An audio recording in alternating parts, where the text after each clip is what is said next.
Well, I learned that yes, that camera angle was horrendous. I also learned that I have a lot of exaggerated facial expressions. Did not know that until now. Personally, I'm not looking at myself constantly, so I wouldn't know that. But gonna start soon. I have school issued Chromebook right here. Just gonna use it for taking notes since I want to grab a note page. I know you're supposed to write it manually, so it's easier to remember, but like it actually sticks in your head. Typing it doesn't work, or so I've heard. God damn, I have a lot of nervous habits now that I realize it. Hmm. Is there anything else to say?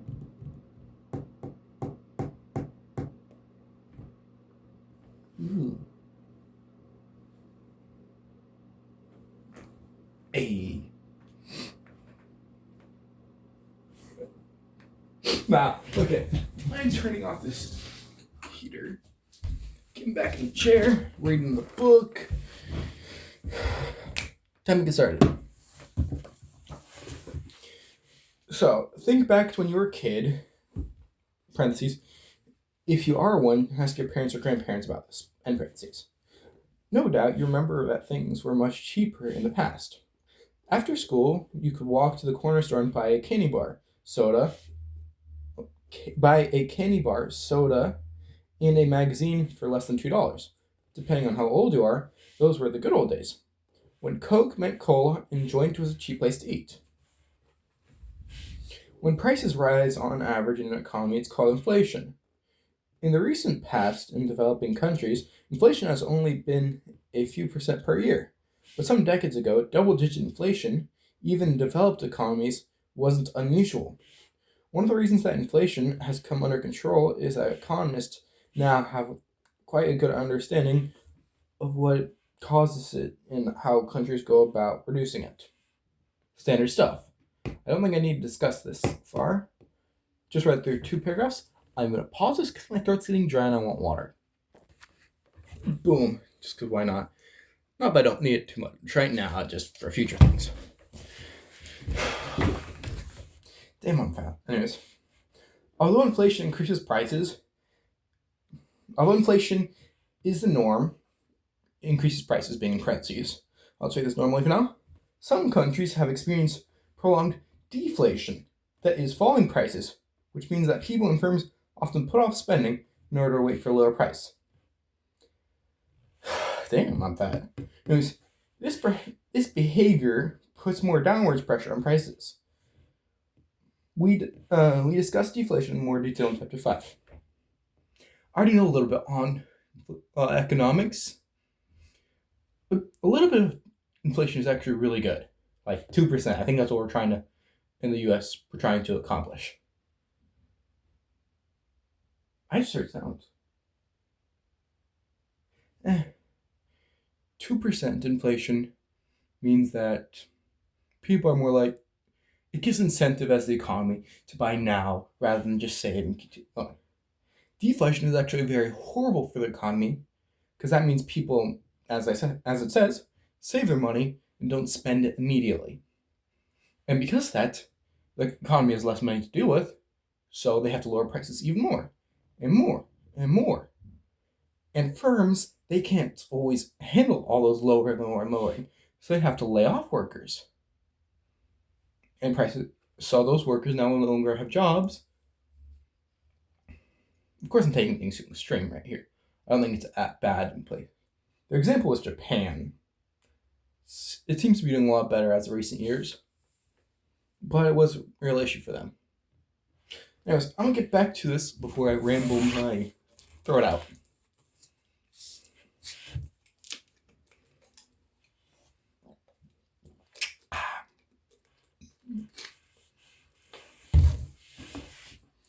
As noted in Chapter 1, in some cases inflation has become so extremely high that economists have a special name for it: hyperinflation.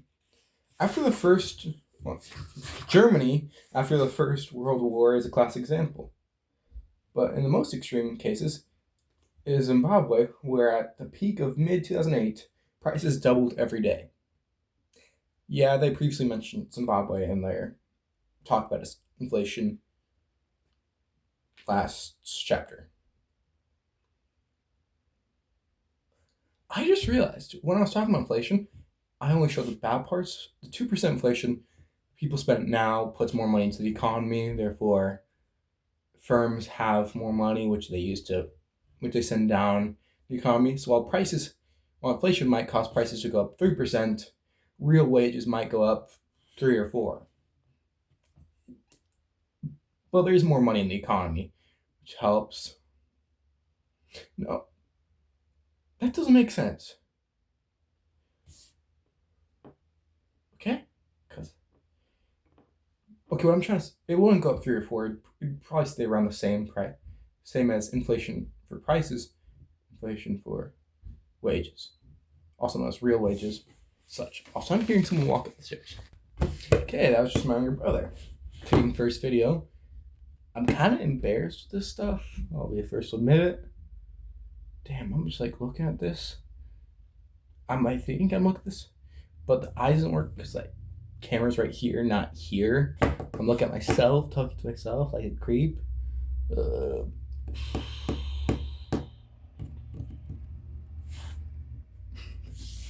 Okay, what is? When inflation occurs, the domestic currency is losing value. The fact that a candy bar used to cost 10 cents in the early 1960s and now costs $1 is a way of saying that $1 used to be able to buy 10 bars, but now only buys 1. Not even the case here anymore. The dollar has lost value. Alternatively, we could say that in the early 1960s, you could get a dollar by giving up 10 candy bars, while today you only need to give up 1. That is, the candy bar price. Well, the candy bar price is getting a $1 bill.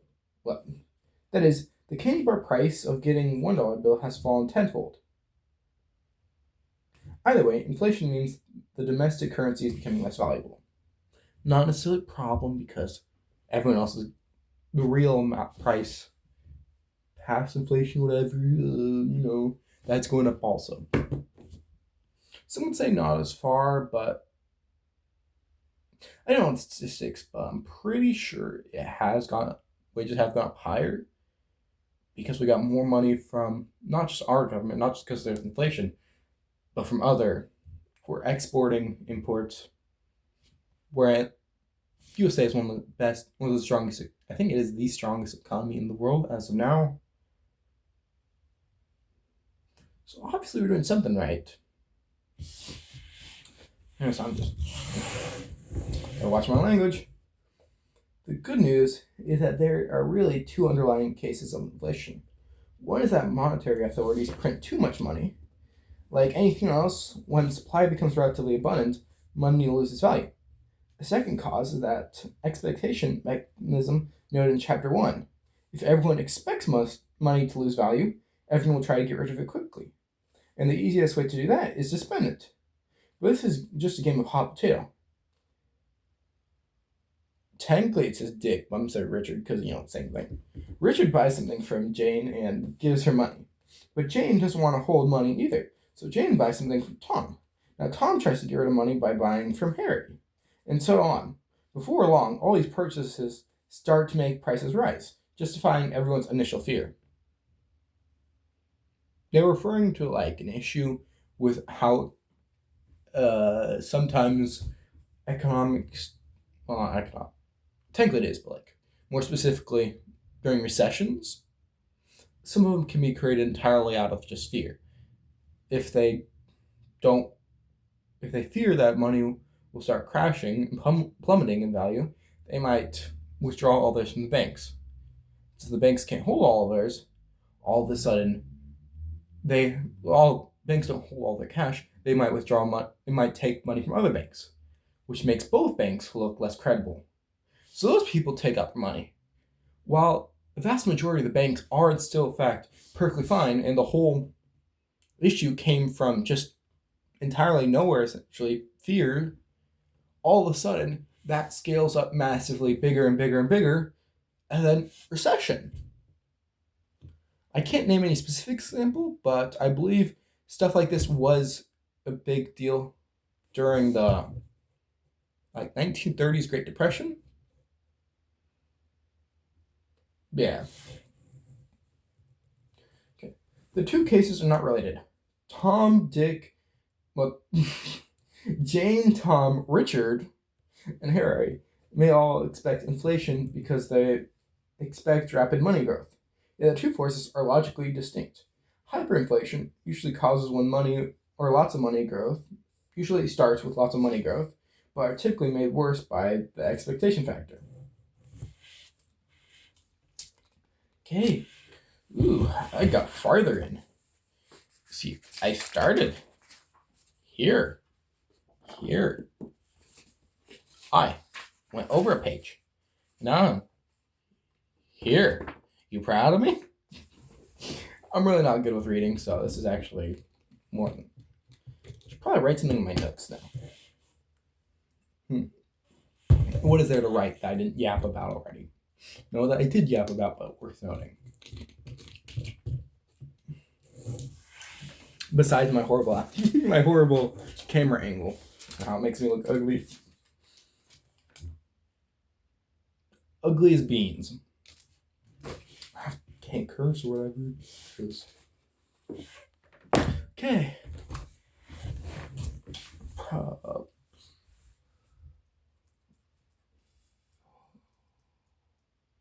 This was a section about inflation. I could just check the book that I set here, so you actually see what my hands are doing. Could check, but if I'm doing, it's more memory exercise for me to do it based off memory. So, this was talking about inflation.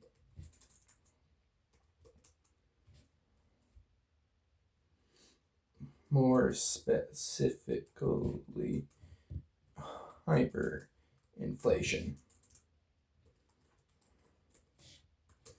This can occur for a multitude. God damn, I'm horrible at typing. Of reasons. Two of the main being panic. Second being that's too much money getting printed.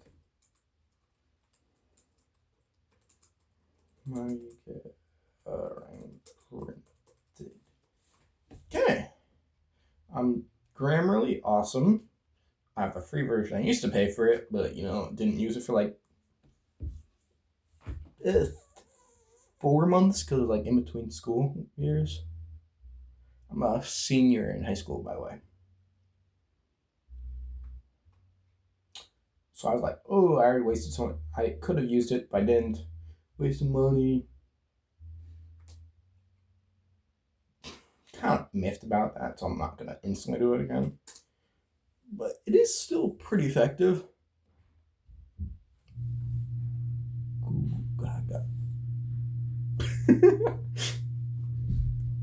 Yeah. Huh. I'm just trying to say something, call myself dumb without saying anything too offensive, because cancel culture exists. Anyways, just a single line of notes. You can read it if you want. Oh, poopy. Anyways, not so interesting. Damn, 15 minutes and I barely even start. I'm slow, physically and mentally. It's only been a page. I need to hurry the hell up. Okay. Relating interest rates, time, and capital. Inflation is concerned with prices. The interest rate is the price of credit. Yet the prices involved in inflation and the prices reflected in interest rates are very different. Even if inflation were zero, the interest rate would likely be positive in a long-run equilibrium. What is the source of this difference? Yeah, interest rates, I'm still, they seem to have a different thing than just, there's a lot more to them than just, ooh, loan, I'm going to have to pay more in interest. I'm still figuring it out. Okay, good. I just tapped my earbud, so I'm hoping music can play. As we said earlier, inflation focuses on the value of... It's delayed. Okay, as we said earlier, inflation focuses on the value of domestic money. It starts by measuring the amount of currency it takes to buy a small bit of GDP, gross domestic product. For example, 10 cents to buy a candy bar in 1963 to $1 in 2016. Thus, the fundamental variable is that the rate of exchange between money and goods and services at a single point in time. I just read a lot, didn't actually process it. Go back to that thought. It starts by measuring the amount of currency it takes to buy a small bit of GDP. For example, 10 cents for the candy at $1 in 2016. Thus, the fundamental variable in this rate of exchange between money and goods and services at a single point in time. I think I wrote it. Anyways, by contrast, interest rate is a different kind of price because it looks at rates of exchange between different points in time. A bank offering an annual interest rate of 5%, for example, is promising to trade a deposit of $1,000 today for a payoff of $1,050 1 year from now. The trade explicitly between dollars today and dollars in the future. The price is that $1 today buys $1,005 in 1 year. The price of $1.05 in 1 year. That intertemporal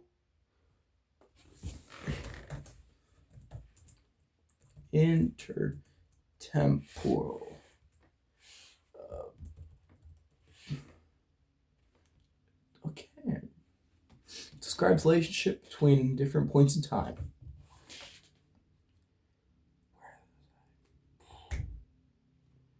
That intertemporal price is what 5% interest rate measures. Now I'm curious, okay.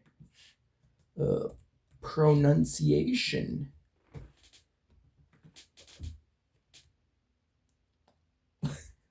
Now that I use Monday service, AI makes solving tickets my form of meditation. Monday service is...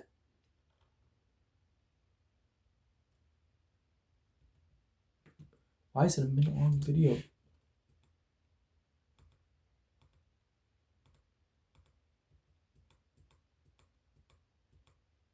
What? Intertemporal. Intertemporal.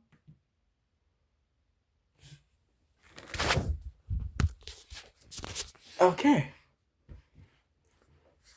Minute long video. 41. No. Things are tough sometimes. Me included.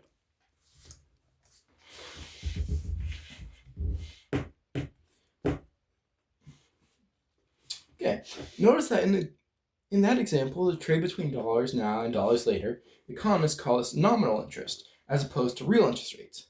This is because unless you have a strange definition of green diet, what the money is really good for it is buying stuff. Food, candy bars included, housing, transportation, and so forth. It's these things that you really care about. So returning to our story, suppose you deposit $1,000 to the bank today, and then withdraw the promised principal plus 5% interest of $1,050 in 1 year. Meanwhile, inflation over that year runs 5%. This means that you get a payoff of $1,050. It takes that much just to buy the same goods you bought with $1,000 the year earlier. In terms of the goods that really matter in your well-being, you haven't gained a thing. That is what economists call the real interest rate is. In this case, 0. We talked about nominal and real interest rates a lot in chapter 6. For now, just remember the simple formula. Real interest rate equals nominal rate minus inflation rate. Break down that equation. Real, kind of self-explanatory. We have afterwards. Nominal is like that 1,050 that they were talking about. Well, I'll substitute the entire question. Real rate, let's say you correlate that $1,000 of the first year as the real amount of worth of $1,000. So the nominal rate afterwards is 1,050. So you might think, oh, that's pretty nice. Except if you subtract the nominal rate or the inflation rate, it would be that same $1,000. That helped, anyways. The real interest rate is an important variable in macroeconomics. It can have a big impact on the behavior of consumers and firms. Right here was here, now here. Oh. That was much faster than the last one. Anyways, individuals. Imagine that the interest rate is very high, so you get a large return on your savings. How would that affect your choices? Well, probably you think twice before spending your money. After all, if you spend it now, you give up the opportunity to save it and earn a high return. In this situation, economics say that opportunity cost of consuming is high. Similarly, if you want to buy a car or a house and you need to borrow money, you're much less likely to do so if the real interest rate is high. They briefly discussed opportunity cost. I don't know if they'll discuss it in depth further, but unless it does so, I'm telling you now, I probably won't, so do it yourself. Okay. And how firms are affected by this. Large firms, especially ones that have surplus cash lying around, what should they do with it? One option is to save and earn the interest rate. Another option is to buy some more capital. If the interest rate is high, buying a new machine had better give the firm a really good return. Otherwise, it should have just saved the cash and earned the interest rate return. If the interest rate is high, not many firms want to invest in new capital. Conversely, a low interest rate makes capital investments very attractive. Like me. That very contradicting what I've said before. Honestly, this is so fake. You can honestly tell it. But if you don't pay attention to my hand, it kind of looks real. Just cut off this part. I don't want to cut my hand, but you know. Yeah, my mind wanders at times. Got through this section. Fancy bullet points and whatever. Okay. We've been talking about how interest rates are important for making capital investments. We need to be clear about how economists understand these two words, investment and capital. It may well be the most easily misunderstood terms that economists use, not counting efficiency, economic profit, elasticity, and about 100 others. Anyways, what economists and non-economists mean by them is very different. And they don't go on to explain it yet. 23 minutes in, I might just post a second video today, but don't want to, I don't know, so I'm just saying, but damn, that was ugly.